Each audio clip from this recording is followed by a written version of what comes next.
नमस्कार, battle of Bengal में आप सभी का स्वागत है। आपके साथ मैं हूं खुशबू। आज बंगाल के अंदर दो बड़ी डेवलपमेंट्स हैं। एक तो ये कि राहुल गांधी आने वाले विधानसभा चुनावों की वहां पर कमान संभालने वाले हैं, और दूसरी ये कि टीएमसी के कद्दावर नेता शुभेंदु अधिकारी वहां से बीजेपी में आने वाले हैं। और इसी पर चर्चा के लिए हमारे साथ मौजूद हैं कैपिटल टीवी के editor in chief doctor Manish Kumar. Doctor साहब, बहुत बहुत स्वागत है आपका। धन्यवाद।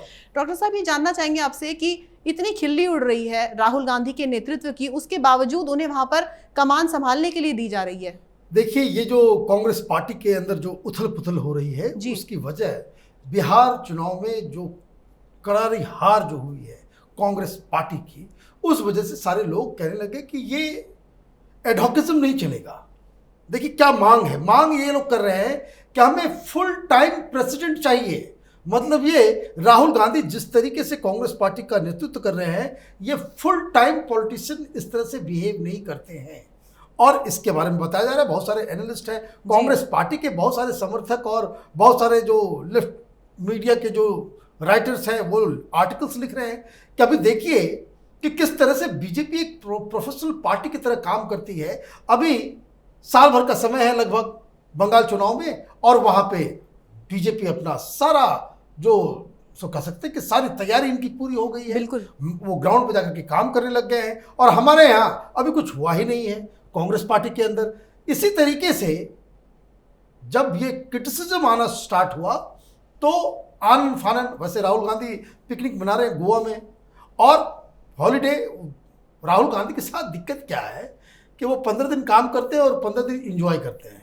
लेकिन एंजॉय करने वाली तो कोई बात ही नहीं, जिस तरीके से उन्हें हार नहीं, मिली उनका है लाइफ स्टाइल है, विधानसभा उनका लाइफ स्टाइल। उनको जबरदस्ती, अगर किसी आदमी को आप जबरदस्ती अध्यक्ष बना दोगे, वो उसके टेम्परामेंट में है नहीं, तो बेचारा उसको कितना आदमी ये कहेगा। वो उनको थाईलैंड जाना होता है, उनको यूरोप जाना होता है, इनको यूरोप में इनके दोस्त हैं, इनके साथ उनको जो है समय बिताना ज़रूरी होता है। तो ये ठीक है, तो ये चलता है। लेकिन ये क्रिटिसिज्म जब से आया है तो अचानक से राहुल गांधी की तरफ से आज ये ऐलान किया गया, अचानक से इनको याद आने लग गया। आज उन्होंने एक ट्वीट भी किया था प्रधानमंत्री के से पूछते हुए कि किस कंपनी का कोरोना का वैक्सीन लगेगा, कब तक लगेगा, क्या उसमें पीएम केयर्स का पैसा खर्च होगा, ब्ला ब्ला, ये सारी चीज़ें। खैर ये तो अलग विषय है। लेकिन बंगाल को लेकर के आज उन्होंने फैसला किया है कि वो कांग्रेस की कमान संभालेंगे और सारी चीज़ें राहुल गांधी के हाथों होगी। इससे एक सिग्नल ये जा रहा है कि राहुल गांधी आने वाले समय में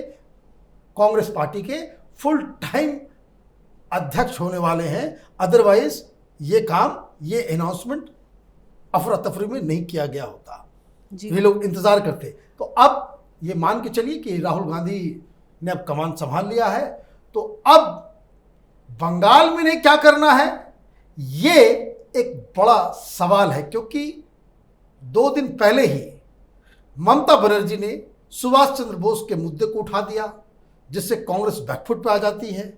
जब भी सुभाष चंद्र बोस के बारे में बातचीत होती है, कांग्रेस पार्टी इसको कह सकते हैं कि निशब्द हो जाती है, इनके पास कोई आर्गुमेंट नहीं होता। और ममता बनर्जी ने ये ऐलान कर दिया है कि वो इस चुनाव में बिल्कुल अकेले ही लड़ेगी, और इसलिए कांग्रेस पार्टी का वो जो कुछ लोग जो दिल्ली में बैठ के ये कह रहे थे कि बीजेपी को रोकने के लिए महागठबंधन बनाना है, तो उसमें कांग्रेस पार्टी बाहर हो गई है। तो कांग्रेस पार्टी अब वहां पे राहुल गांधी किस तरीके से चुनाव लड़ेंगे, ये आगे आने वाले समय में पता चलेगा। जी, एक तरफ मनीष जी ये बात तो ठीक है कि राहुल गांधी को फुल टाइम काम मिलने वाला है, इसलिए छुट्टियां बिता रहे हैं वो गोवा में। लेकिन दूसरी तरफ दीपांकर भट्टाचार्य ने कहा है कि जब कांग्रेस जो है लेफ्ट के साथ सीटों का गठजोड़ करेगी तो उसमें ये ध्यान देने वाली बात होगी, और उसमें इस चीज़ का ध्यान रखेगी कि वो रियलिस्टिक रुख अपनाए, बिहार में जिस तरीके से असफलता मिली है वैसा ना करे। और उन्होंने उम्मीद जताई है, तो इस उम्मीद के क्या मायने? देखिए, दीपांकर भट्टाचार्य जी ये CPI-ML के चीफ हैं जी, और जिस तरीके से बिहार में वाम मोर्चा ने एक पिछली बार लोकसभा में अलग एंटिटी बन के लड़े थे, इस बार ये महागठबंधन का हिस्सा थे। तो इसमें CPI, CPM, CPI-ML, forward block, RSP, ये सारे लोग एक साथ मिल करके चुनाव लड़ते हैं।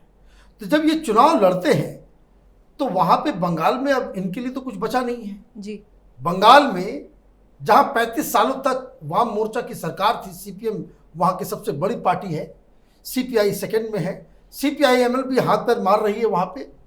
तो ये वाम मोर्चा अगर चुनाव लड़ती है तो क्या वो कांग्रेस पार्टी के साथ लड़ेगी? तो ये पहले पासा फेंका गया है।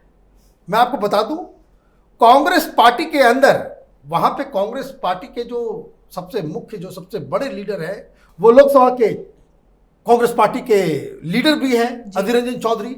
अधीर रंजन चौधरी ये वामपंथियों के खिलाफ हमेशा लड़ते आए हैं। और मैं आपको बता दूं कि वहां बंगाल कांग्रेस के अंदर में भी कई सारे लोग ये कह रहे हैं कि वहां वामपंथियों के साथ गठबंधन नहीं होना चाहिए। और कई सारे लोग ये भी कह रहे हैं कि अगर आप बंगाल के अंदर वामपंथियों के साथ मिलकर चुनाव आप लड़ेंगे तो केरल में क्या करेंगे? केरल में क्या आपकी तो सीधी लड़ाई, वहां तो बीजेपी है नहीं, वहां तो कांग्रेस वर्सेस वामपंथी होता है जी। तो एलडीएफ और यूडीएफ के बीच वहां पे लड़ाई होती है। तो ये एक विरोधाभास है। ये अब राहुल गांधी को तय करना पड़ेगा कि वो वामपंथियों के साथ मिलकर के एक थर्ड फ्रंट वहां पे बन करके, क्योंकि वहां पे डायरेक्ट लड़ाई टीएमसी वर्सेस बीजेपी है, तो क्या ये थर्ड फोर्स बन करके वहां एक साथ चुनाव लड़ेंगे या अलग अलग लड़ेंगे, ये फैसला होना बाकी है। और चूंकि अभी फैसला नहीं हुआ है, इसलिए सीपीआई-एमएल ने एक अपना पॉलिटिकल मूव चला है। उनको वाम मोर्चा के अंदर कितनी सीटें मिलेगी ये तो अलग कहानी है, ये आपस में ही घालमेल करेंगे। लेकिन इस तरह का बयान जो आया है, इसका मतलब बिल्कुल साफ है कि वाम मोर्चा की तरफ से एक सिग्नल दिया गया है कि कांग्रेस पार्टी, आप, क्योंकि टीएमसी ने आपको दरकिनार कर दिया है, ममता बनर्जी ने हमें भी बाय बाय कह दिया है, तो हम लोगों के लिए बेहतर स्थिति यही होगी कि हम लोग मिल करके चुनाव लड़ें। और इसमें फ़ायदा क्या होगा, ये एक अच्छा कॉम्बिनेशन भी बनता है, क्योंकि बहुत सारे मुस्लिम मेजॉरिटी इलाकों में कांग्रेस पार्टी का पहले से भी वर्चस्व रहा था। जैसे ये मालदा है, मुर्शिदाबाद है, ये दो बहुत ही हाईली माने मुस्लिम पॉपुलेशन बहुत ज़्यादा है वहाँ पे। यहाँ पे कांग्रेस पार्टी का वर्चस्व रहा है और मुस्लिम वोट बैंक चूंकि वामपंथियों के हाथ से खिसक के चला गया है, इस वजह से वामपंथी वहाँ पे साइड लाइन हो गए हैं। तो इस वजह से ये दोनों को फायदा हो सकता है। और कई सीटों के ऊपर ये अगर गठबंधन बनता है कांग्रेस और वामपंथियों का, तो एक कड़ा मुकाबला कम से कम 60-70 सीटों पे आप देखेंगे कि ये ट्रायंगुलर फाइट बहुत ही धमाकेदार होगा। और इसमें कई सारी सीटों के ऊपर कांग्रेस और वाम मोर्चे की उसकी जीत भी वो पॉसिबल है। तो ये एक अच्छा कॉम्बिनेशन होगा। तो कहने का मतलब ये है कि अब बंगाल चुनाव धीरे धीरे उसकी रूपरेखा तैयार हो रही है। ममता बनर्जी अकेली लड़ेगी, भारतीय जनता पार्टी अकेली लड़ रही है, और तीसरा धड़ा जो बन रहा है थर्ड फ्रंट, जो अपने आप में एक मजबूत फ्रंट होगा। इसको आप उस तरीके से आप नहीं ट्रीट कर सकते हैं कि भाई ये कोई वोट कटुआ है। तो ये एक 3 अलग अलग धड़ा जो है वो मिलता हुआ दिख रहा है। तो ये एक बंगाल की रूपरेखा जो चुनाव की जो है वो तैयार होती दिख रही है। अब राहुल गांधी को फैसला करना है। वैसे राहुल गांधी गलत फैसले लेने में वो बहुत माहिर हैं, तो वो क्या फैसला करेंगे तो वो आने वाले समय में पता चलेगा। लेकिन एक बात यहाँ पर और है जो समझने की है कि वहाँ पे तृणमूल कांग्रेस के साथ जो स्ट्रेटजी बनाने वाले शख्स जो हैं वो प्रशांत किशोर है। प्रशांत किशोर ही दिमाग बना हुआ है आजकल ममता बनर्जी का। कुछ दिन पहले जब यूपी में कांग्रेस पार्टी और अखिलेश यादव की साइकिल के टायर का जो पंचर जो हुआ था, तो वो उसी वजह से हुआ था। तो अभी देखना यह है कि भाई किस तरीके से वहाँ पे कांग्रेस पार्टी, उस वक्त भी मोदी ने तंज किया था दोनों के ऊपर, ये चीज़ हुआ था। तो मनीष जी, ये तो बात हुई राहुल गांधी की, लेकिन तृणमूल कांग्रेस के लिए दूसरी तरफ एक बहुत ही बुरी खबर है कि जो उनके कद्दावर मंत्री हैं शुवेंदु अधिकारी, वो बीजेपी ज्वाइन करने वाले हैं। देखिए ये खबर जो है बहुत तेजी से फैली है कि शुवेंदु अधिकारी जो है वो बीजेपी ज्वाइन कर सकते हैं। क्यों कर सकते हैं और क्यों वो टीएमसी के लिए बहुत बड़ा एक नुकसान होने वाला है, इसको कह सकते हैं कि आप ये गेम चेंजर है। अगर शुवेंदु अधिकारी बीजेपी में शामिल हो जाते हैं तो ये यकीन मानिए कि तृणमूल की शक्ति बिल्कुल बहुत इलाकों में कम से कम 30-35 सीटों पे बहुत ही क्षीण हो जाएगी, बहुत ही कम हो जाएगी, क्योंकि ये बहुत ही स्ट्रॉन्ग लीडर है और ग्राउंड से जुड़े हुए लीडर हैं। और जब ममता बनर्जी चुनाव जीतती है, उसमें ये कहा जाता है कि उनके सबसे बड़े सिपहसालार 2 ऑलरेडी बाहर चले गए हैं, वो बीजेपी में आ चुके हैं।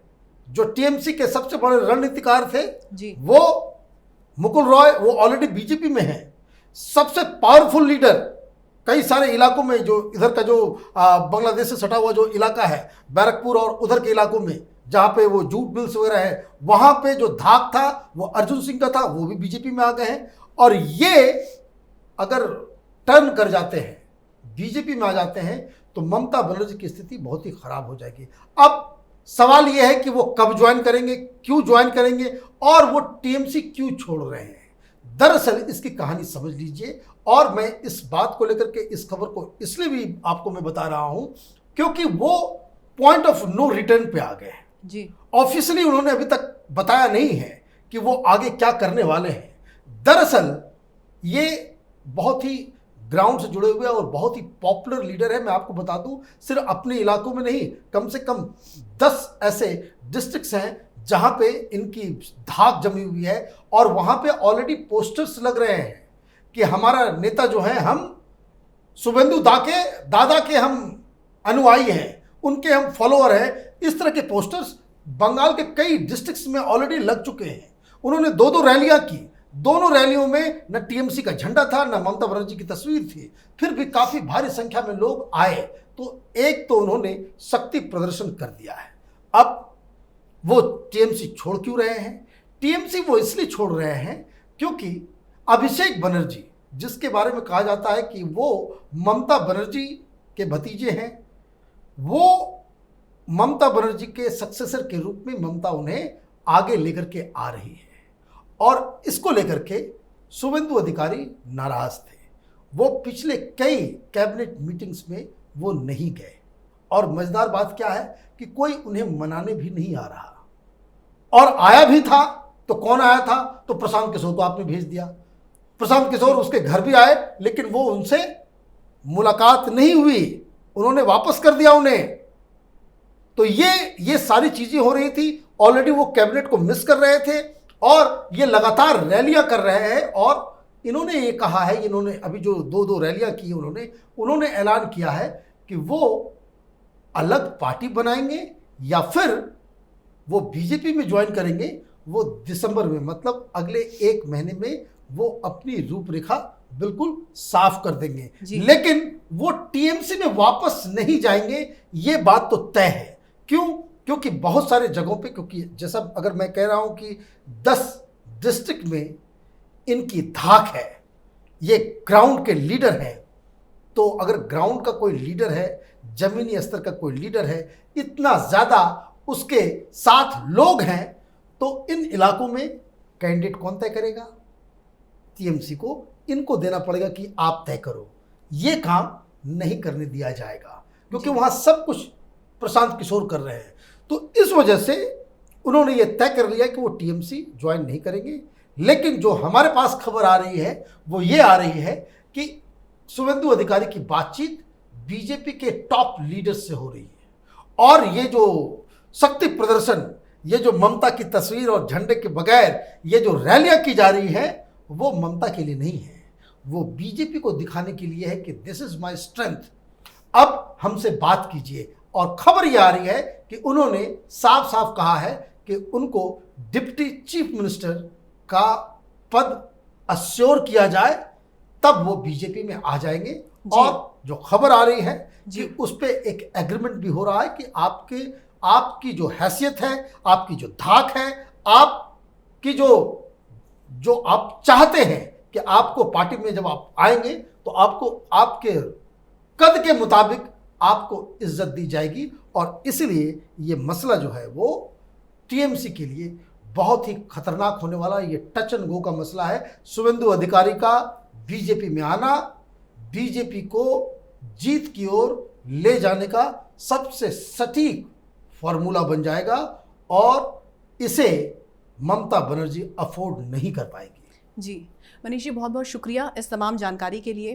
तो बंगाल के चुनावों को देखते हुए बाकी पार्टियों में जिस तरीके से गर्मा गर्मी चल रही है वो तो यहाँ पर समझ में आ रहा है, लेकिन राहुल गांधी को जिस तरीके से बंगाल की कमान दी गई है तो ऐसे में दाल में कुछ काला लग रहा है, क्योंकि राहुल गांधी और सोनिया गांधी को खुद तो आत्ममंथन की कोई ज़रूरत है नहीं, क्योंकि पार्टी में सब कुछ ठीक ही चल रहा है जैसा कि आपने हाल ही के चुनावों में देखा। और जो कोई नेता, कांग्रेसी नेता अपनी आवाज़ उठाने की कोशिश करता है, कांग्रेस के हित की बात करता है, तो उसे दबा दिया जाता है। अगर आपको हमारा ये वीडियो पसंद आया तो इसे लाइक करें, शेयर करें और कैपिटल टीवी को सब्सक्राइब करें। नमस्कार।